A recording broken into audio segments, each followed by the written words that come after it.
Now, every great adventure begins with a quest. Some people search for buried treasure, others climb Mount Everest. My quest finding my new toy. I had a picky person, a smart and beautiful wife, and a little thing called marriage. And you got the makings of an adventurous quest. Here is Gil Fernandez to tell us about it. Thank you very, very much. If you know me for any length of time, you know I like toys. I am essentially a 56-year-old kid with grown-up toys.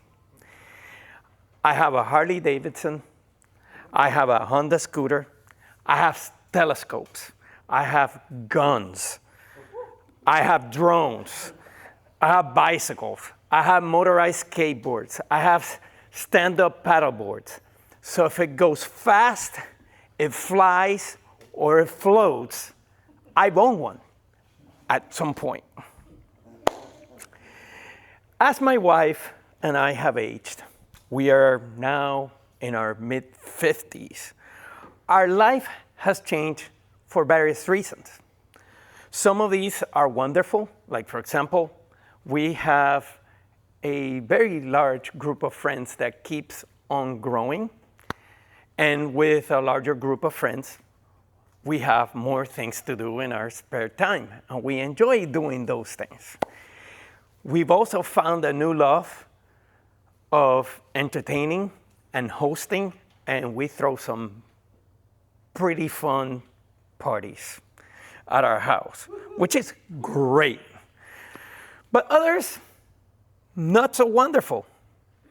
Body aches, constant injuries, and other unfortunate things that are a direct result of, I'm gonna call it, our growing wisdom. Getting older is strange. In my 20s, I got injured for doing wild things, adventures, and diving or scuba diving, whatever. Now in my 50s, I get injured because I slept over 6 hours. 3 years ago, my wife underwent rotator cuff surgery and a year on the right shoulder. And the year after that, she had to go and she had to have another rotator cuff surgery on her left shoulder. Since then, she has refused to ride my Harley Davidson. She doesn't feel safe in it anymore. This has been very sad because we both enjoyed the freedom and sense of adventure that comes from riding a motorcycle at speed and feeling the breeze caressing your body, the warmth of the sun hitting your face, and the oneness you feel with the road and the scenic views along the way. Most people that ride motorcycles, they know the fun is in the journey, not the destination. My Harley now sits in my garage. The battery's dead. It doesn't start. And the realization has finally settled in that the Harley has to go. Nothing else I can do. Because I can't ride without my eternal partner in crime, which is my wife. So that's that. But as the saying goes, one window closes, another one opens. So I have found the new toy to replace the Harley. But my quest has not been easy. It has been full of some major obstacles. But this grown-up, restless kid who loves thrills and adventure is not to be deterred. And now I am very, very close to replacing the empty void that has been left by my poor Harley. I am not replacing my Harley with a minivan or a Buick, even though my age qualifies me to do so. No, I found something that makes a grown-up man smile like a teenager. My replacement for the Harley is the perennial convertible roadster, a car that is loved by many for the thrilling experience it provides when you drive it. The classic model even has a smiley face reminiscing of the smile that it'll put on your face when you drive it. Many enthusiasts love this car because they say it feels that you're going at super high speed when you are really driving at normal, legal speed. If you haven't realized yet what that car is, I'll tell you. It's a Mazda Miata. So the search begins. Once I make a decision about something, I go for it. I don't think about it too much. I don't second guess. I just go. So immediately, I started my search. I found a car with the features that I was looking for, did my due diligence, and bought it. Boom. I was super excited to surprise my wife. After all, I had bought the car for our mutual enjoyment. I was sure she was going to be ecstatic with the news. Why not? I mean, why not? Well, here is where I made my first mistake. I missed one critical aspect. My wife cares more about being a part of these big decisions than what I expected. Oh no. When I revealed the surprise,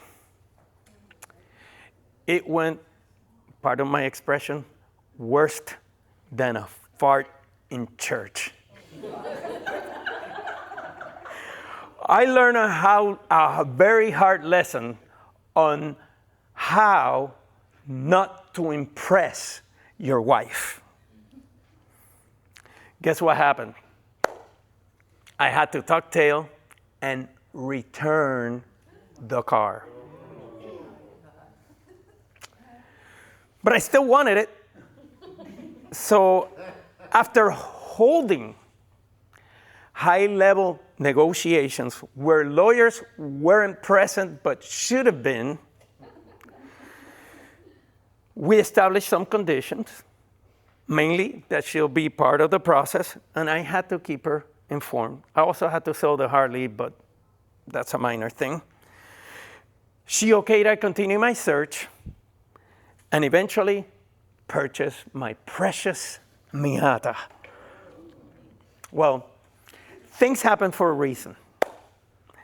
This temporary delay allowed me to dig in more into information about these cars and refine the qualities that I wanted in the car. In Gil and Mayra's perfect Miata.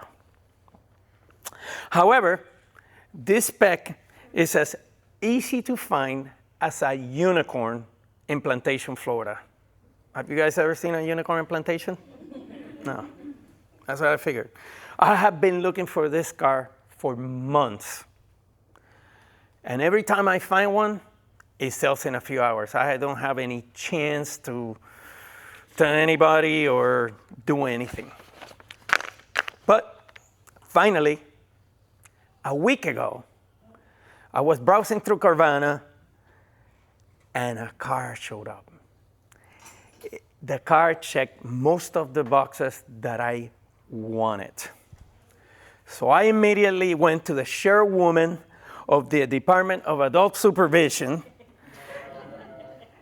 And although she wanted me to sell the Harley first, she understood, because I have been keeping her informed, how hard it is to find this car.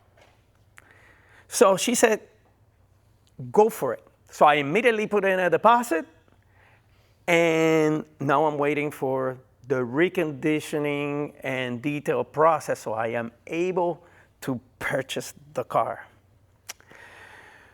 I had to make a big compromise for this car because I really wanted a manual transmission car, and this car is an automatic.